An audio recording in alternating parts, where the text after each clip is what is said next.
Bapak punya pengalaman nggak digertak oleh jenderal bintang berapa begitu atau apa dalam menghadapi sebuah masalah? Pernah kan dulu, waktu saya ketua AMK itu, tapi saya lawan juga. Nah, saya sudah muncul Vina sebelum 7 hari itu, lalu kasus ini muncul lagi nih. Sehingga saya berpikir, ini bukan sekedar unprofessional, tetapi menurut saya memang ada permainan. Kalau presiden mau bisa semuanya. Kalau presiden mau bisa. Apa yang tidak bisa dari presiden? Kuncinya di tangan presiden. Apa yang tidak bisa? Kalau saya jadi presiden, ini ada kasus itu, saya minta laporan dalam seminggu. Clear. Semua aparat di bawahnya. Bersih. Semua aparat kalau di bawahnya enggak, kamu pasti. seminggu udah selesai, saya ambil tindakan. Nanti. Bisa kan presiden?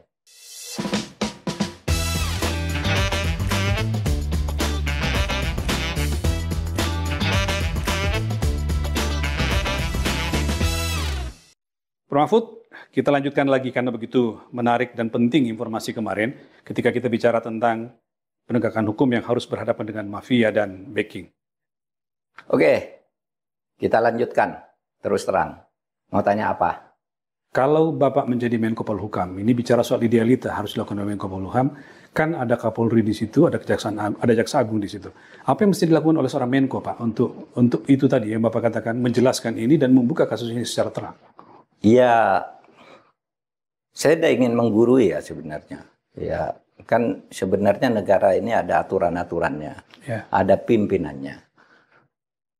Tanggung jawab paling utama itu ada pada presiden untuk menjelaskan dan meminta itu dibuka. Tapi sebelum ke presiden kan ada Menko, ya kan? Kenapa Menko tidak panggil dua-duanya? Iya kan? Dulu saya begitu panggil. Kalau misalnya bilang tidak mau ketemu berdua, ya satu-satu lah. Memang karena memang tidak harus kan, dipertemukan gitu ya kalau enggak. Iya, karena memang sering dalam banyak hal Kapolri dan Jaksa Agung itu tidak mau bertemu di satu forum. Kecuali di dalam sidang kabinet. Berembuk rapat di dalam satu forum, kalau satu hadir, satu tidak hadir. Tampaknya ada situasi seperti itu. Sehingga kalau ada rapat tuh yang sana tanya dulu, ini datang enggak? Ini datang enggak? Gitu. Kalau gitu kan tidak hanya... Tapi saya komunikasi lancar dengan tetap Bapak lakukan Kapolri, ya? Tetap. Saya mampir ke kantornya, kalau penting saya bilang saya datangnya ke kantornya. Ayo saya bicara. Atau dipanggil satu-satu, datang satu-satu gitu. Lalu masalahnya dijelentirkan. Kalau juga kira-kira akan macet, kayak kasusnya Sambo itu, lempar aja ke publik. Nggak bisa ngelak kalau sudah ke publik. Publik kan punya logikanya sendiri, yang disebut public common sense. Oleh sebab itu teman saya, ya civil society, ya media, gitu. Kalau saya tidak merasa terlalu, otoritas saya terlalu kecil, misalnya seorang kantor Menko yang kecil lalu menghadapi raksasa kepolisian dan raksasa kejaksaan, lempar aja ke publik.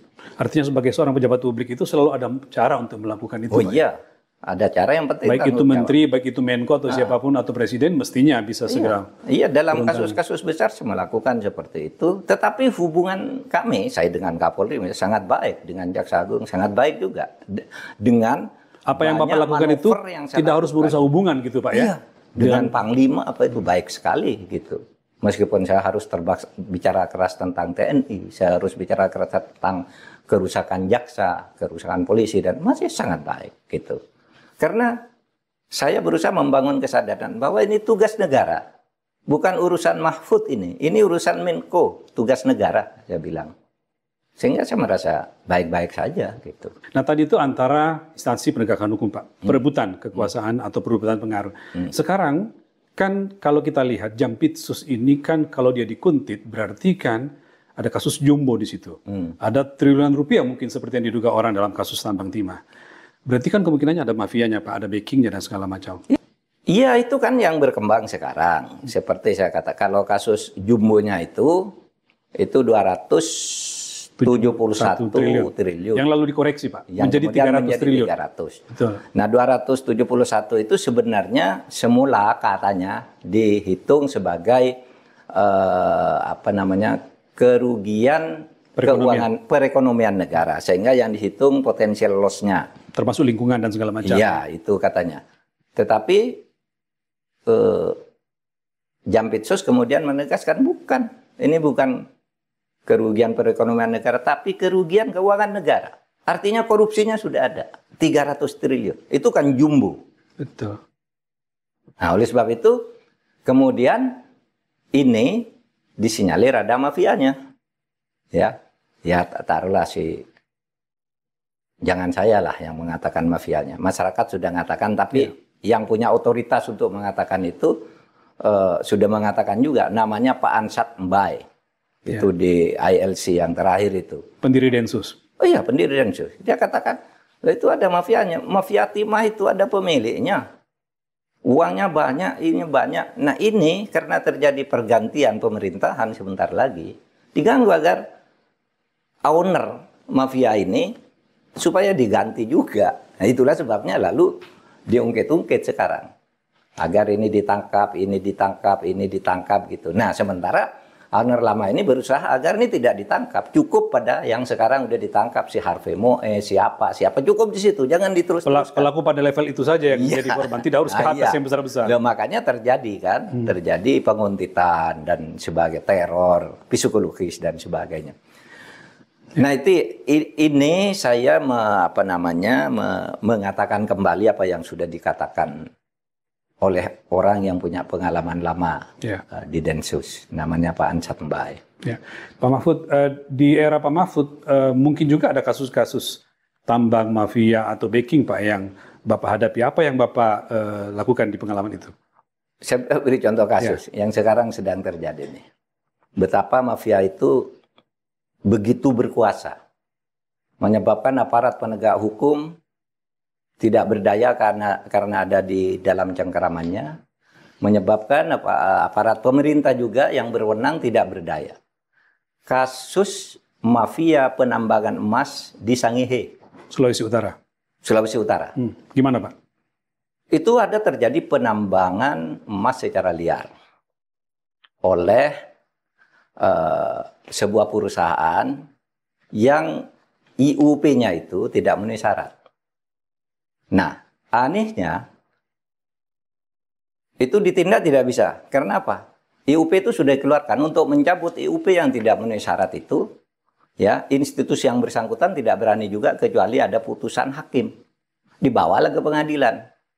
Nah, bulan Februari ini, Mas. Bulan Februari tahun 2022 ada putusan pengadilan bahwa IUP penambangan emas di Sangihe itu harus dicabut. Ini putusan Mahkamah Agung bulan Februari 2022.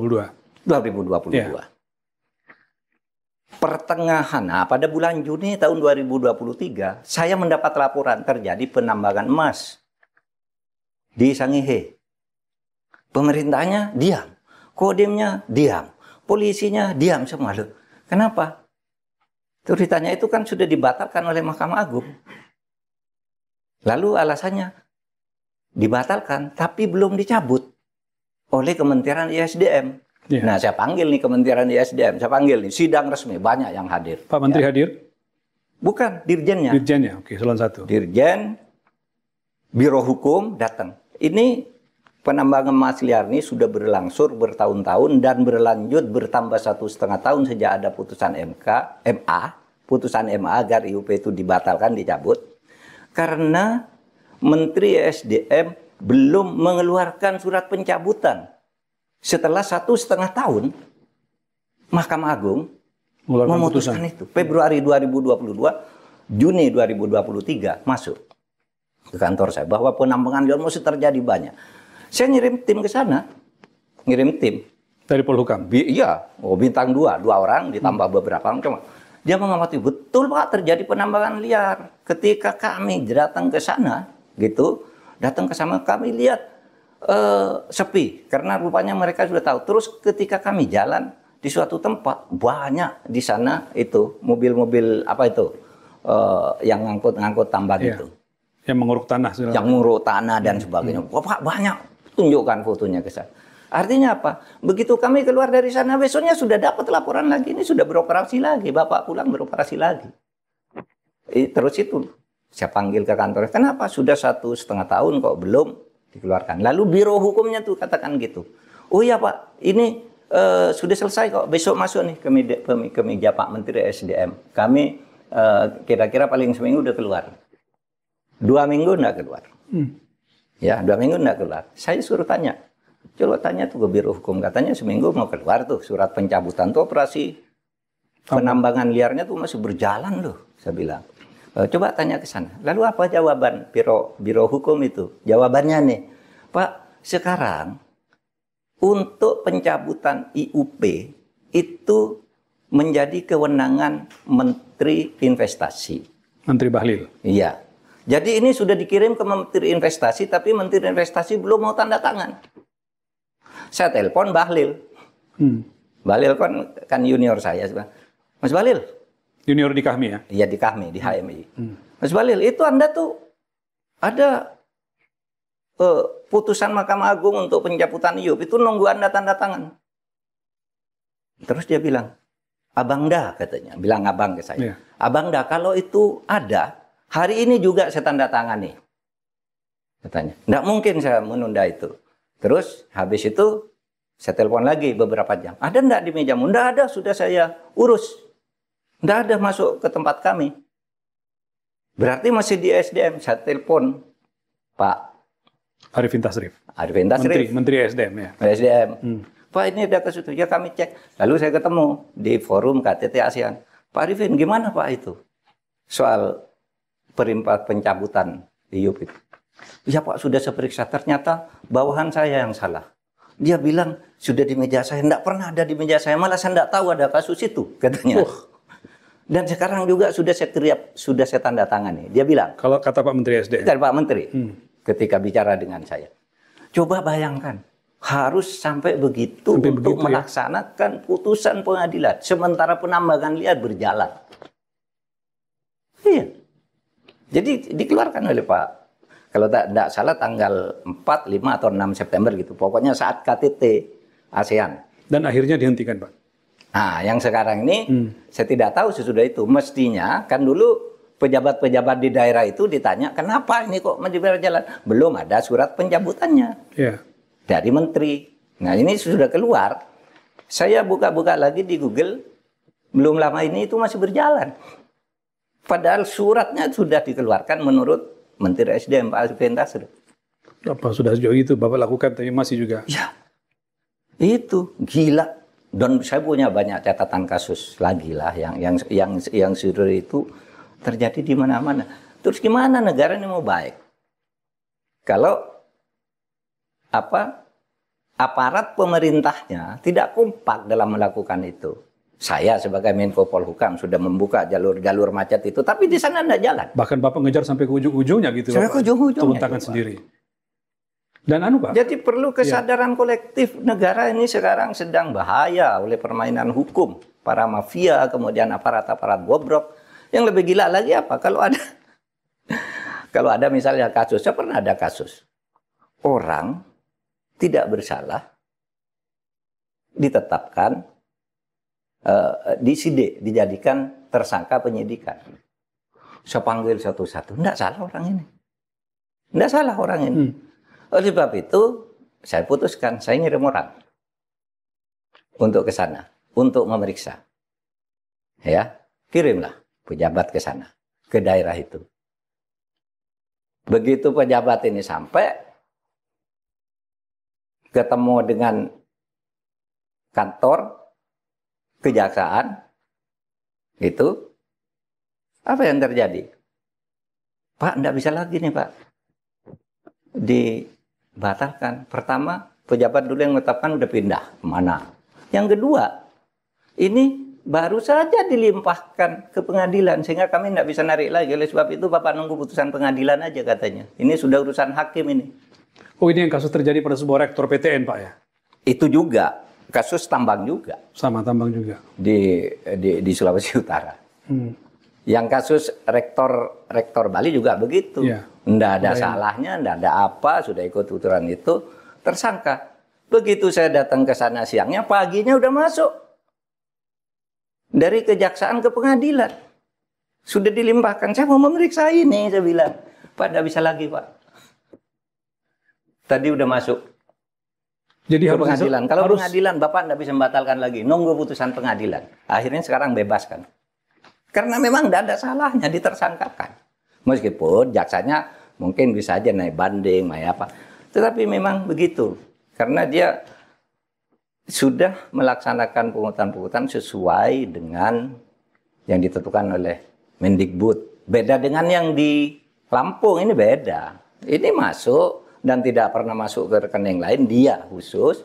Karena atas permintaannya sendiri yang konon dia mau masuk, yang murah tidak bisa, mencet-mencet tidak masuk, sehingga dalam waktu sekian masuk ke tarif sekian gitu.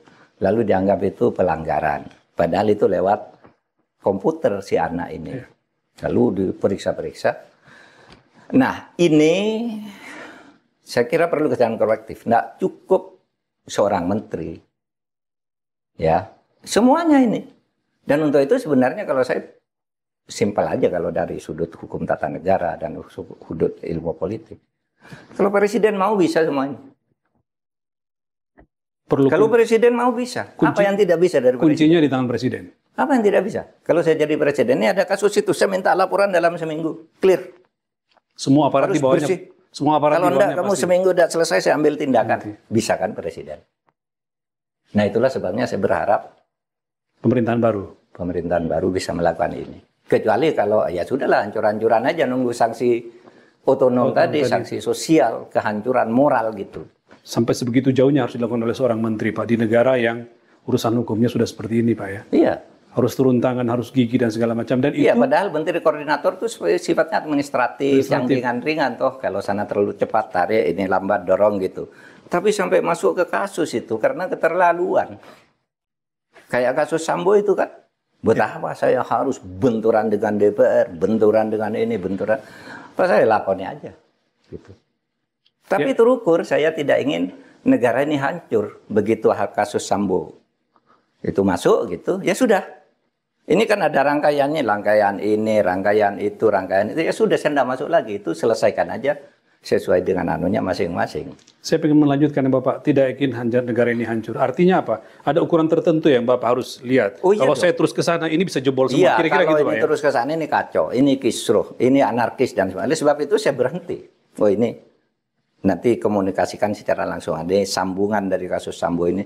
Ada kasus judi, ada kasus narkoba, ada kasus apa. Dan kalau itu Bapak teruskan semua, itu bisa bersih semua itu pimpinan Bu. Wah, kalau diteruskan semua ributnya tidak selesai. Dikira saya nanti cari sensasi kan. Ya sudah. Udah terbukti, wah itu bonggolnya. Selesaiin. Saya jadi membayangkan, Pak, keberanian yang harus dimiliki oleh seorang pejabat untuk masuk pada urusan seperti ini. Ya kan, artinya Bapak punya pengalaman nggak digertak oleh jenderal bintang berapa begitu atau apa dalam menghadapi sebuah masalah? Pernah kan dulu waktu saya ke AMK itu, tapi saya lawan juga. Ajudan saya 12 orang ditarik sebagai ketua AMK. Kasus cicak buaya itu. Cicak buaya itu. Mundur tiba-tiba ajudan. Saya bilang saya mau nyewa bodyguard.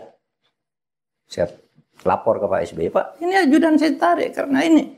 Nggak boleh itu terjadi, kata Pak SBY. Terus nggak apa-apa, saya mau nyewa ajudan, saya menyewa bodyguard, pengawal swasta. Saya nggak punya ajudan, coba hari itu.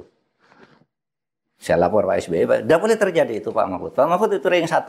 Pak, kemudian Kapolda, saya masih ingat namanya, bisa berbahasa Madura, Kapolda Metro Jaya waktu itu Wahyono namanya. Yang datang ke kantor saya, Pak, kami minta maaf anak-anak ini yang nakal, Pak. Kapolda Metro? Iya. Kami mewakili Polri, kami minta maaf. Anak-anak kami nakal. Bapak sekarang minta ajudan yang jenis apa? Kami langsung kirim gitu. Waktu itu 12 orang masih yang jaga rumah, 4 gitu kan. Yang datang di luar yang motor itu. Itu teman saya dampingi saya 12 orang mundur.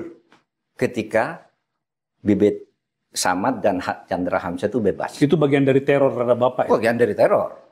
Bagian dari teror. Karena Mas, di institusi yang sekotor apapun, itu ada orang baiknya. Maka ketika saya terjadi itu, ada orang Polri, orang petinggi juga. Datang ke saya, Bapak dikerjain. Saya tahu ini Bapak akan gini. Lawan Pak, katanya. Petinggi Polri? Iya, petinggi Polri. Kenal baik dengan saya. Sampai sekarang udah pensiun dah. Memberitahu dia. Lawan Bapak. Saya nyewa bodyguard ya, gitu. Oh iya Pak, lakukan itu. Tapi Bapak hati-hati dalam sehari 2 hari ini. Kalau jalan gini-gini. Oke? Jalan. Pernah saya di teror begitu, pernah. Pernah bilang kantor saya mau diserang, mau ngerampas barang bukti, kan pernah waktu itu. Tapi sesudah itu semua ya baik-baik aja. Saya dengan polisi, dengan apa. Karena memang tujuannya baik, tujuannya bukan Iya. untuk menghancurkan. Bukan untuk kepentingan pribadi atau kelompok gitu ya, untuk negara. Iya. Dalam kasus Asabri saya dengar Bapak juga dirut yang Jenderal Asabri itu kan. Jenderal Ada cerita itu Sonia gimana, itu Pak? ya. Jenderal Sonia apa itu ya? Kalau Iya. maaf ya, Betul. kalau saya sebutnya. Iya kan, Asabri itu dulu waktu saya Menhan tahun 2001 kan Zaman Gus Dur, Presiden Gus Dur ya. iya, kan sudah saya bongkar juga sampai ada yang masuk penjara namanya Henry Leo itu Asabri juga. Nah ini muncul lagi kan zaman saya Menko Polhukam. Saya panggil Erik, berapa di kerugiannya Mas Erik? Ini gini, benar ini kerugian salah kelola? Benar Pak. Saya konferensi pers. Saya lempar ke media. Ini Asabri ini ada penyelewengan. Wah, rame kan di lingkungan Polri. Polisi pada waktu itu, polisi menyatakan akan keluar aja dari Asabri. Uang kami itu, katanya. Kan saya bilang ini rumahnya prajurit. Iya, uang kami sekian triliun di situ. Berarti kalau dihitung sejak berdirinya Asabri sampai sekarang disalahgunakan. Ya, akhirnya urusan itu diredam. Tetapi kemudian Pak Soni itu ngancam, siapapun, menteri sekalipun, kalau memfitnah bahwa di Asabri ada salah kelola, salah investasi, akan kami tuntut ke pengadilan pidana. Wah, saya bilang, keterlaluan nih orang. Saya kontak ke Kejaksaan Agung, dipercepat aja tuh prosesnya. Kalau memang ada, tetap ada, ini ada. Masuk dia ke penjara. Di penjara Di ini. penjara. Sampai sekarang saya kira masih di penjara. Si Jenderal Purnawirawan. Yang mengancam itu. Ya kan belum lama kan kasusnya. Ya. Hukumannya agak lama. Ya, begitu kita tawakal aja lah. Ya. Saya ini berbuat baik gitu kan. Ingin semuanya berjalan baik ya. Demi pengabdian menurut saya. Enggak perlu takut. Tetapi memang modal dari itu selain iman, takwa, tawakal, kita ini harus bersih juga. Ya. Saya mengambil satu titik kesimpulan dari penjelasan Pak Mahfud tadi bahwa sebenarnya setelah melihat sejauh ini kebobrokan hukum kita, kuncinya sejatinya pada ketegasan Presiden, Pak ya. Iya, pimpinan. Kalau misalnya seorang menteri tidak mampu, presidennya perintahkan. Kan takut bawahannya menteri itu kalau sudah bisa bilang ini dari presiden, kan bisa. Makanya saya katakan, menteri kamu saya beri tugas ini, 3 bulan clear. 3 bulan clear masalahnya aja. Tidak harus selesai, clear masalahnya begini Pak, cara penyelesaiannya sudah. Langsung teruskan. Kalau tidak mampu nyelesaikan, berarti dia tidak mampu dong Anda. Tidak tepat di situ. Mungkin Anda terlibat. Mungkin Anda ikut main. Mungkin Anda takut. Dan kasus ini selamanya mungkin dibiarkan begitu Pak ya, tidak ingin diselesaikan. Nah, makanya sekarang ini yang terjadi. Saya ngeri loh, penegakan hukum kita itu kayak gitu sekarang. Berarti dari segi balik melihat bahwa ke depan 5 bulan lagi akan punya presiden baru, seperti yang Pak Mahfud katakan, Prabowo memiliki kans untuk melakukan tindakan-tindakan tegas seperti itu ya Pak? Ya. Saya punya pengalaman mengenal Pak Prabowo. Sejauh yang saya kenal, kita bisa berharap Pak Prabowo melakukan itu. Karena sebenarnya dia tegas untuk hal-hal seperti ini. Tentu setiap orang ada kekurangannya, tapi untuk hal-hal seperti itu, dia tuh seorang nasionalis, pecinta negara ini, dan tahu mencintai negara ini. Yang paling penting adalah bagaimana menegakkan hukum dalam keadaan sekarang. Kalau dulu mencintai negara berperang kan, bawa bambu runcing. Sekarang menegakkan hukum tuh yang paling penting. Prof, dari beberapa kasus yang kita bahas ini, terutama yang signifikan yang sudah ditempuh selama Anda menjadi Menko Polhukam, yang kira-kira bisa menjadi cerminan bagaimana seharusnya bersikap atas sebuah kasus. Yang ramai belakangan ini, di media sosial terutama Pak, soal pembunuhan Vina. Yang berlangsung 2016 dan sekarang setelah ada film muncul lagi. Prof Mahfud, kalaupun mengikuti, kira-kira apa yang Anda simpulkan atau lihat dari peristiwa ini? Itu lagi. Betapa hukum kita itu sering bisa dimain-mainkan ya. Saya tidak ingin katakan bahwa selalu dimain-mainkan, tapi sangat sering dimain-mainkan kalau sudah menyangkut pejabat, atau mungkin menyangkut duit. Kalau saya katakan hukum kita selalu dimain-mainkan, saya salah, karena kasus hukum di Indonesia itu ada puluhan ribu. Ya kan? Ini ada kasus 1, 2, 3, 4, 5, 6, 7, 8, 10, dan sebagainya itu. Artinya ini bagian dari penyimpangan. Saya tidak tahu persis kasus Vina itu, tapi konstruksi kasusnya kayak begini. Dulu ada tersangka 10 atau 11 orang kan. untuk pembunuhan Vina itu. Lalu diajukan ke pengadilan. Itu berita acaranya kan ada 10 atau 11 orang, 11 orang. Diajukan ke pengadilan, yang 3 lari, yang 8 udah dihukum. Nah, sesudah muncul Vina sebelum 7 hari itu, lalu kasus ini muncul lagi. Lalu yang dulu lari itu kemana orang gitu? Itu kan resmi diumumkan buron, 3 orang, namanya ABCD. Nah, ini baru muncul kasus ini, sehingga saya berpikir ini bukan sekedar unprofesional, tetapi menurut saya memang ada permainan. Ada aroma profesional itu permainan. orang mungkin kurang cakap, kurang hati-hati, itu tidak profesional. Tapi kalau ada permainan untuk melindungi seseorang atau mendapat bayaran dari seseorang untuk mengaburkan kasus, itu sudah sebenarnya sebuah permainan yang jahat. Nah, saya cenderung ini lebih dari unprofesional, ya. Ada permainan. Kenapa? Dulu dia hadirkan 8 karena katanya yang 3 sudah lari. 8 sudah dihukum penjara. Kalau tidak salah ada yang dihukum seumur hidup ya. Yeah. Hukumannya panjang-panjang. Lalu yang 3 ini dilupakan sampai 8 tahun muncul lagi. Dan muncul di film sekarang. Baru muncul di film, baru orang kaget lagi. Lalu dibuka lagi. Konyolnya lagi, padahal dulu resmi di dalam berita acara, resmi di dalam rilis yang diumumkan itu bahwa buron 3 orang, sekarang sudah mulai ketahuan ada 2 masalah. Satu, Peggy ditangkap. Sementara mulai muncul kesaksian bahwa orangnya bukan itu. Dan Peggy-nya sendiri mengaku tidak tahu Peggy yang sekarang ditangkap. Apakah Peggy ini namanya yang sekarang ada? Apakah ini bukan sekedar kambing hitam? Ya. Ya kan? Lalu yang kedua, yang 2 orang yang buron ini kok sekarang dibilang dulu salah sebut. Mana ada orang sudah nyelidiki lama kok salah sebut ketika sebegitu profesional harusnya tiba-tiba alasannya gitu, salah sebut. Salah sebut. Sehingga lalu dianggap tidak ada tuh, hanya satu, hanya Peggy. Peggy itu pun diragukan. Nah, ini carut marut hukum. Saya kira kalau Pak Prabowo menyelesaikan masalah-masalah gini tidak akan merugikan posisi politik dia. Posisi ekonomi pun tidak. Ini kriminal jahat di pengadilan-pengadilan yang sekarang banyak tidak menjibatkan ke pejabat-pejabat yang tinggi-tinggi amat, yang punya kepentingan politik, punya mainan politik, punya kepentingan bisnis. Ini tingkat polisinya nih tidak benar. Bukan soal bisnis, ini kejahatan. Pernyataan Prof. Mahfud ini diimpikan publik, Pak. Karena kasus Vina ini begitu banyak yang masuk komentar, mencari Bapak di media sosial, mana Prof. Mahfud dulu ketika Menko Polhukamnya Mahfud MD, kasus-kasus seperti Sambo itu bicara dan tegas. Nah, mereka mengharapkan seperti itu, Pak. Tidak ada yang berani bicara sekarang. Iya. Ya, dan saya ya sekarang bicara hal-hal seperti itu ya di luar soal pemilihan kayak itu tuh sudah malas saya itu rekayasa politik. Tapi kasus-kasus seperti inilah yang saya katakan saya akan bicara terus terang. Itu gunanya podcast gitu. kita, Pak. Karena tidak ada kaitan dengan kepentingan saya ini. Ini kepentingan hukum. Kalau saya bicara soal pilpres soal apa, orang kan wah itu kan suaranya orang yang kalah. Betul. Makanya saya sudah pilpres sudah selesai, silakan atur bagi yang menang. Tapi soal-soal begini ini kita semua harus tetap vokal. Baik. Terima kasih, Pak. Ya. Baiklah rekan-rekan sekalian, cukup sampai di sini dulu. Seperti kemarin, sampaikan apa yang Anda inginkan untuk saya bahas di kolom komentar. Insya Allah akan kita bahas di pertemuan selanjutnya. Selesai.